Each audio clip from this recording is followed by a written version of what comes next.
Threadripper 7000 high-end desktop is finally here. It's a return to AMD to the high-end desktop platform, and along with it comes not only exceptional performance but incredible value. So if you want to find out just how good these processors are and how much money you're going to save, you'll want to stick with us as we go through all the data.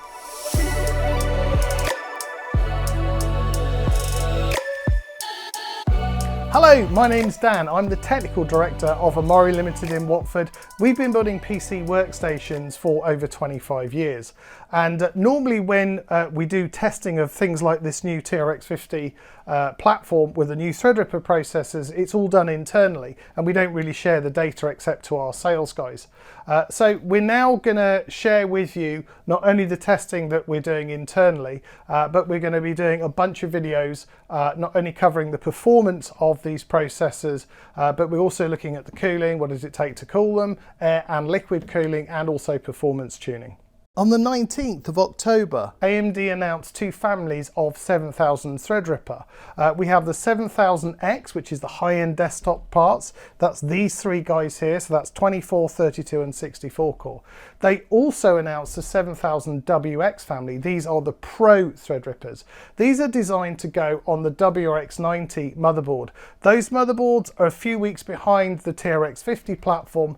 Interestingly, the Pro processors can also go onto the same TRX 50 high-end desktop board, but they don't work the other way around. At launch, there are four motherboards coming to the market. So Supermicro have got a more server-focused TRX 50 board. Gigabyte have got a more desktop-focused TRX 50 board, but the boards that we are mostly interested for our own builds are going to be the Asus Pro WS TRX 50 Sage Wi-Fi, which is the one that's in this workstation right now, but also the ASRock TRX 50 WS. Now, both of these boards have got similar features, but features also that are different enough that we're going to use both boards across all of our platforms. And we're going to go into some details as to why. A lot of that is actually to do with things like graphics cards. With things like these 4090s being so huge now, the slot configuration on those boards is different enough that we're thinking that we probably need to do both boards, because if you want to put pro graphics, you may choose one board. If you want to put gaming graphics, you might choose another. So here I have the two TRX 50 motherboards that we're going to be using in our workstation builds, one from Asus and one from ASRock. Now, TRX 50 boards all have some commonality between them. The first of which is the socket. So all the new Threadripper 7000 and 7000 Pro have a new SP6 socket. This has 4,844 contact points. The old socket SP3 that we've had since 2017 had 4,094. That may give you some concerns about cooler compatibility. Be rest assured, SP3 and SP6 are mechanically compatible. So in terms of cooler compatibility, what is the difference then between SP6 and SP3? Well, the main thing you need to check for is there is a higher mounting pressure. Because there are 4,844 contact pads now, there is a higher mounting pressure needed to be put on the socket by the heatsink. But we're going to be looking at that and a lot more in a future video covering Threadripper 7000 cooling. The new TRX 50 platform and the WRX90 uses DDR5 RDIMMs. Now, the key differences between TRX 50 and WRX90 is all the TRX 50 boards will have 4 memory channels, but not just 4 memory channels, they will only have 4 sockets. This is part of the TRX 50 specification. If you're going to want 8-channel memory or the ability to go above 1 terabyte of RAM, then the WRX90 platform is going to be for you. We're going to be doing an in-depth review of WRX90 a little bit later on in the year. Now let's have a quick look at the features of each motherboard. The Asus board has got a monster dual 18-phase VRM, which is going to be great for using with PBO boost. There are 5 PCI Express slots. The first 3 of these are all Gen 5, so starting from the CPU out, they are 16, 16 and 8 lane. Slot 4 is by 4 and slot 5 is by 16. These are all Gen 4. The board supports 4 NVMe drives. 3 of those are M.2 that go directly onto the motherboard. 2 of those are going to be PCI Express Gen 5 and there's 1 PCI Express Gen 4. There's an additional Gen 4 via an external mini SAS HD. You will need chassis support for that like we have in our Magnetars. There are also 4 SATA connections as well. And finally, Asus have two optional cards that can be plugged into this motherboard. One of those is an IPMI 2, which gives you remote access and remote management capabilities, and there's a USB 4/Thunderbolt option card as well. The ASRock board has gone for a slightly smaller VRM design with 18 phases, but that's still going to be good for everyday PBO boost. There are 5 PCI Express slots, 3 of those are Gen 5 and there are 2 Gen 4. ASRock have gone for a different layout to Asus, which is going to be good for some multi-GPU configurations. The ASRock board has 2 onboard M.2 sockets. There's a PCI Express Gen 5 and a PCI Express Gen 4. External drives, there's 4 SATA ports and 2 slim SAS connections for external U.2 drives and an MCIO connection for U.2 Gen 5. There's also a USB option card available for this motherboard, as there's no USB 4 on the motherboard like the Asus board.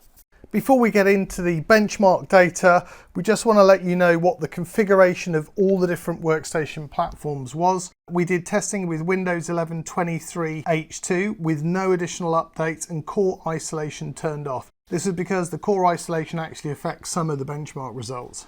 All of our platforms are updated to the latest BIOS and using the manufacturer's own drivers, so the ones that they link on the website. All systems, we use a premium 360 AIO that we ship in our standard Magnetar workstations.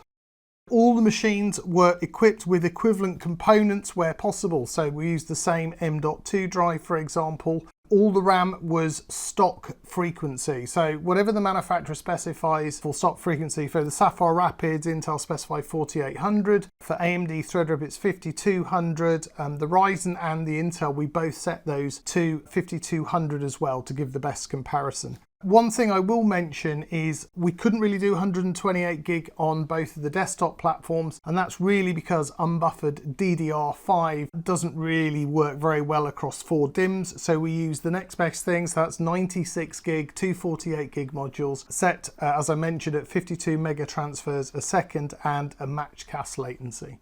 One further note here is in these benchmark results, we're going to refer to platform quite a lot so that we could do a price comparison across each of the different processors and their respective motherboards and RAM. We worked out a platform cost, basically the cost of the motherboard, the processor, and 128 gigs of RAM or 96 gig of RAM for the desktop. So that's what we mean when we say platform. Okay, so first up is the Corona benchmark. For this test, we're going to be using Corona 10 benchmark for Windows. Here we see some big gains. The new 24-core 7960 Threadripper scores 17.8 million rays per second, which is just ahead of the last gen 32-core 5975WX Threadripper with 17.6 million rays. When we do a direct price comparison on these two new platforms, the 24-core processor on the TRX 50 platform is coming in at a price saving of around £1,700, which is a massive 60% reduction in cost. So we are comparing the 24-core new Threadripper against the 32-core previous gen Threadripper in this one. When we compare the new 32-core 7970 to the previous gen 32-core 5975 Threadripper, we're seeing just over a 32% performance gain, but we're also saving £700 on the platform. The 64-core shows some amazing results as well, with a 7980 with a score of 33 million rays per second. That's just over 38% faster than the previous gen 5995WX with 23.8 million rays. On a platform-to-platform cost comparison, we're saving just over £1,000 here. Now let's see how Intel is doing. The W9-3495 Sapphire Rapids comes in at 21.5 million rays a second, which is 35% slower than the 64-core 7980 Threadripper, yet it costs a staggering £1,500 more. The desktop platforms come in with very similar scores here, with the 14900K slightly ahead with 13.4 million rays a second versus 13.1 million rays a second for the 16-core Ryzen 7950X. For fun, we also dropped in the monster 96-core 7995WX Threadripper PRO. As you can see here, there is no real performance increase over the 7980X. At first we thought this must be a thread limit of the test, so we ran the tests again, but after several retests and adding more power with a bit of PBO, we did get better results. But we'll be covering the Pro processors properly in our WX90 follow-on video, because that's what they're really optimized for. Now let's take a look at V-Ray performance using the latest V-Ray 5 benchmark for Windows. Here we again see the 24-core 7960 just slightly faster than the previous gen 32-core 5975WX Threadripper Pro at just under 40.9 V samples. So the value proposition is the same as we outlined in the Corona benchmark. The 32-core 7970X comes out at 59.5 thousand V samples, which is just over 28% faster than the 7960X 24-core and the last gen 5975WX. This again shows how good the value is here, as the new 32-core is around £700 cheaper than the equivalent 5975WX system. And the next fastest is the Intel W9-3495X Sapphire Rapids with a score of 60.9 thousand V samples. This system is then beaten by the 64-core previous gen 5995WX Threadripper by 4%. Plus it's around £150 cheaper on a platform level. However, when we include the new 64-core 7980X, we see a dramatic increase to 86.2 thousand V samples, which is an increase of over 41% over Intel Sapphire Rapids platform, which is also £1,500 more expensive. Compared to the previous gen 64-core 5995WX, the new 7980X is just under 36% faster and comes with a saving of £1,000, like we saw with the previous Corona benchmark. The 7995 96-core monster shows an increase in this test with just over 100,000 V samples. Let's now look at the new Cinebench R24 test results. We're starting with the desktop platforms this time, as this is one test where the 14900K does well here, with the 14900K being 12% faster with a single core score of 138 and 2369 in the multi-core test, beating out the Ryzen 16 core by 11%. The 14900K is narrowly beaten by the new Threadripper 7960X 24 core by 2.7%. However, when we jump up to the new 32 core, the 7970X leads the previous gen's 32 core Threadripper 5975WX by 24%, with a score of 3664.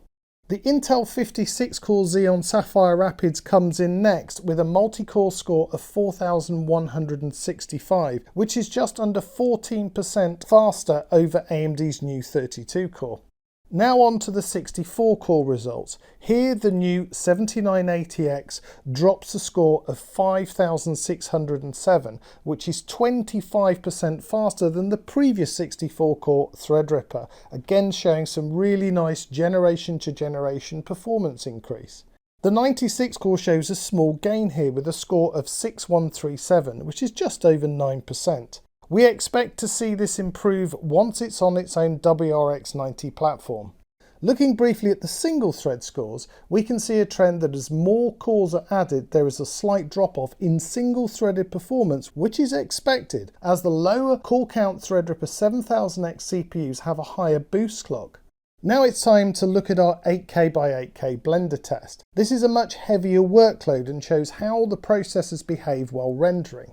We record both the max temperatures and sustained power on this test. It takes around 1 hour for a 64 previous gen Threadripper Pro to render this scene, so it's a useful test that we use for checking the sustained performance of our workstations during build process. We're using Blender 3.6 LTS here, and the Blender Cosmos Laundromat benchmark scene set to 8K by 8K resolution. First, let's look at the desktop processors. The Intel 14900K really struggles in this test and comes in last, rendering the scene in 2 hours and 24 minutes. It does take the lead in the next two graphs, however, but this is not a good thing. These results are for the highest recorded temperature at 100 degrees C while consuming the highest amount of sustained power during the render at a staggering 348 watts. To put this into perspective, the 14900K uses more power than AMD's 96-core Threadripper, which is absolutely insane. But it does show how good the efficiency of the new Threadripper processors are. The Ryzen 16-core 7950 comes next, rendering the scene in 2 hours 11 minutes while consuming a much more reasonable 236 watts during the render. It hits a maximum temperature of 92 degrees C. The 24-core Threadripper reduces the render time to 1 hour 34 minutes with a maximum power of exactly 350 watts. This is exactly the same power limit for all the Threadripper 7000 processors, no matter how many cores they have. The 7960 records a peak temperature of 90 degrees C here. The 32-core last-gen Threadripper 5975WX comes in next, with a slightly faster render time of 1 hour 31 minutes. Wattage during the render was 308 watts, and it reached a peak temperature of 72 degrees C. The new 32-core 7970 takes another chunk off the render time, rendering the scene in 1 hour 11 minutes and recording a maximum temperature at 78 degrees C. The Intel 56 Xeon is up next, reducing the render time by a further 5 minutes to 1 hour and 6 minutes. However, the power consumption used by this processor is pretty eye-watering at 525 watts during the render. But at least it stays cool thanks to Cooler Master's excellent PL360 SPR AIO, which was built specifically for the Sapphire Rapids platform. The previous gen 5995WX 64 Threadripper is next, reducing the render time to just under an hour at 58 minutes. Power is at 309 watts, and because the power is distributed now across 8 of AMD's 8-core CCDs, peak temperature drops even further to 67 degrees C. Now we get a nice 24% reduction in render time from the new 64-core Threadripper 7980X, coming in at 44 minutes. It's when we get to the 64-core Threadrippers that we start to see the all-core performance frequencies drop off. In our testing, we found that every core of all the Threadrippers is capable of running at 4.5 GHz in this test, but it's the 350 watt package power that holds them back. It's not all bad though, as when the cores are running at lower frequencies, in these all-core workloads the efficiency is truly excellent, with each core averaging just 4.3 watts under load. Finally, we've included the top-of-the-line 96-core 7995 Threadripper PRO processor. This processor is both bandwidth and limited by that 350 watt power cap, so the gains are not what you might expect. Render times have dropped down to 37 minutes and the peak temperature is now at 73 degrees, which is crazy when you think this is 96 cores and 192 threads in parallel.